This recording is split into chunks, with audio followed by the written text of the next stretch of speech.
Hi everybody, happy Talk to Me Tuesday. I know it's been so long since I posted a video. It's been a crazy couple of weeks. It's finally the end of the school year. I'm actually in exams this week. And next week is makeup exams and then we're done. I mean, I have teacher work days, but yay! So that is very exciting. And I have actually had some time to get some crafting done. I was house sitting for a couple of weeks this month. And being out of my house and in a really quiet, really lovely home with a gorgeous porch gave me some inspiration to get stuff done. So I do have a little bit to show, and I will definitely show that. But yeah, so very fun times, and you guys have had some amazing, amazing crafts since I've been away, and I've really liked seeing them. And so yay, excellent times. So let's see the two things that I'm going to share with you. The first two that I finished were projects that I decided to do them because I actually have two sets of friends getting married, and it's really frightening because apparently I'm at that age when my friends are getting married, and it's kind of scary. So anyway, I have two of my best friends. I've just been waiting for them to get engaged. It was only a matter of time, and so they have finally he proposed to her in a really adorable way, and so they are going to get married, probably not for another year. But they're really adorable, and they're very geeky, and so I knew I wanted to make them some kind of engagement present that was suitable to their likes and would make them smile and remember me.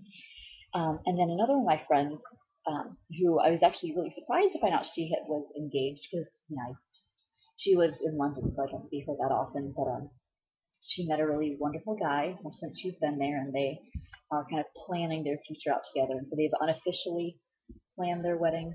He hasn't proposed, but he's waiting to get money together to get her a fancy ring or a ring in general. So I wanted to make her one as well, and she like me is a really big Jane Austen fan. She and I have shared that over the years. So so what I did, I found a website, and I think I mentioned on here before. Is this lady who does cross-stitch patterns that are based on Jane Austen quotes, or similar. I'll put the website on this post if you want to go there. She has some really gorgeous cross-stitch patterns if you're into that. And I never done any cross-stitch before. I did that one Hunger Games District 12, but that wasn't really cross-stitch. That was more of like stitching. It was like a back stitch. It wasn't anything fancy, but it was fun.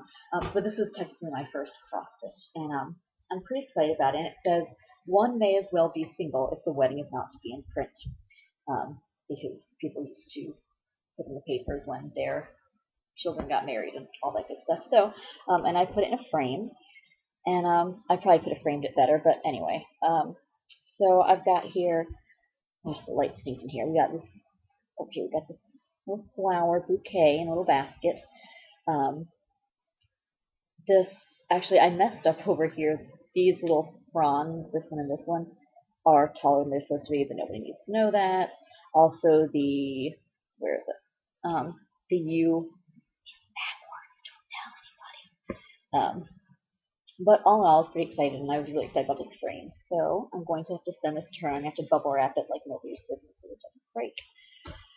And then for my other two friends who are very geeky and who also love Doctor Who, they have both cosplayed as Doctor Who characters, and they are the cutest, most adorable couple. I don't even know. I love them, and I hope that I get invited to their wedding if they're able to have a big wedding.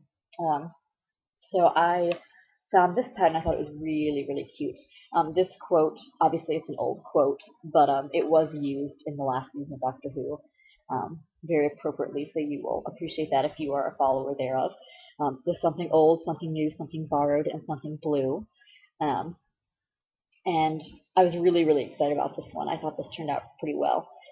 The only thing I really messed up on here is this. Where is it? Let's see. This H is shorter than the other H's. I don't remember how that happened. I wasn't able to go back and fix it, but I don't think you can really tell. Also, I didn't. There's supposed to be white in the background of the windows before I put the black stitching on, but I did the black stitching first, which was silly. So I figured I'm not going to go back and try and put the white in, which is fine because the background is white. I don't think it really matters.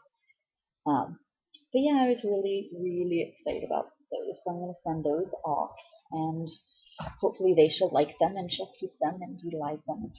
And then, last but not least, at least for my crafting for the last month, is the May There and Back Again block of the month, which was the bear claw, and I really like this pattern a lot. I had to improvise a little bit because I ran out of this fabric, and I kind of knew that I was going to, and I feel like I must do a really bad job cutting because surely I had enough fabric, and I really like this fabric. This is some of the fabric. I don't remember who. It was either Clumsy Cord or Often Jen sent me this fabric, and I think it was Clumsy Cord that sent this particular fabric, but it's a really nice green leafy, and this black, it's not a full black, it kind of has like a pattern in the background, like a really dark brown, so I thought that was very rustic, but I had to improvise with another color here, and I try to put it in the corner so it'll be hidden by the seam allowance anyway. Yeah. So yeah, so I'm actually, I'm making progress with this. It's pretty, these are all my blocks so far, which is fun. So I've got my bear claw, I've got my ring, which I think I showed last time. I'm going back to the beginning, was my first one that was kind of crappy, and I should probably do it over again, but I'm kind of worried about that now. The eagle, which I may or may not have shown, I don't remember. Turned out, okay. The Road to Rivendell, I like that one. The Rose Hobbit Hole, which turned out too small. I need to fix it, but again, later. And Sting, which is one of my favorites. So I've got those. So yeah, before I show off my crafty gift of the 5-month span in which I've not posted a video, I am really excited that I've got another project planned. And this was inspired by Open Jen because she's been posting the pictures of her grandmother's family name quilt, and I thought that was really cool. That was a really great idea, and it was pretty simple, but it's really meaningful, and that was something that I would certainly like to have. So I've put together a list of all the family members that I'm going to need to get signatures from. So what I'm planning on doing is we'll very likely be, most of my extended family lives in upstate New York, and we usually go there at least once in the summer, so I can try and pass out as many in person as possible and get those signed, while I'm there. But some of them, we have some families live in California and some that we're just not going to see. So I will, I'll just mail them to them, and so I'm pretty excited. So I'm hoping maybe by the end of the summer, since it's relatively, like, it's not going to be a fancy pattern, and once I have that pattern drafted up, more than my doodles, I can show it to you. But it'll look very much like Open Jen. So if you haven't seen hers, you need to look, because it is a beautiful quilt, and it's such a cool heirloom to have. And maybe I can pass it on to my niece someday. So okay, I feel like this has gone on way too long anyway, but I'm back and I want to make use of that. But my craft. Showcase of the week. I don't know if I've shown this off before. It's nothing crazy, but there's a woman who kind of helped to raise my dad. His family was kind of wibbly wobbly at times. His mom was sick for a long time, and so he would stay with this woman and her kids. And they lived not too far away, but he would go and spend summers there. And so he still keeps in touch with her, and she made a blanket for him. I think she crochets. I don't think she knits. I think she crochets. But I got a really unexpected present from her a couple years ago, and it was just a little box, and it was this really nice blanket. And it's small. It's not very. I mean, it's as big as me. It's as big as me, which isn't saying very much. I'm 4'10", so not full size, but it makes a really nice lap quilt. It's kind of nice, light blue color. It's very soft. The yarn she used. I think she originally intended for it to be a baby blanket, which is kind of what she said. Like in her note, it was very strange. It was, I intended for this to be something else, but I thought you'd like it, which is very sweet. But whatever. And but yeah, she's also the woman who sent me my high school graduation anthology of all of Emily Dickinson's poems. And this woman, who I very rarely met in my life, knows me so well. So I really love this, but I have a thing for blankets. I love, love, love, love, love, love blankets. And I have to keep a fan in my room because I pile blankets on myself. I just like them. And they're warm. I don't know.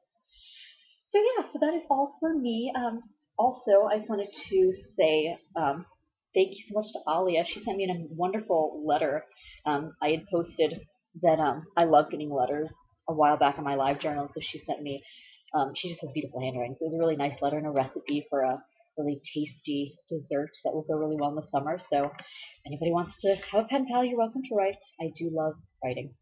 I hope you guys are having a good week. It's almost summer for those of you who are in school. I hope you are getting ready for that or already in that.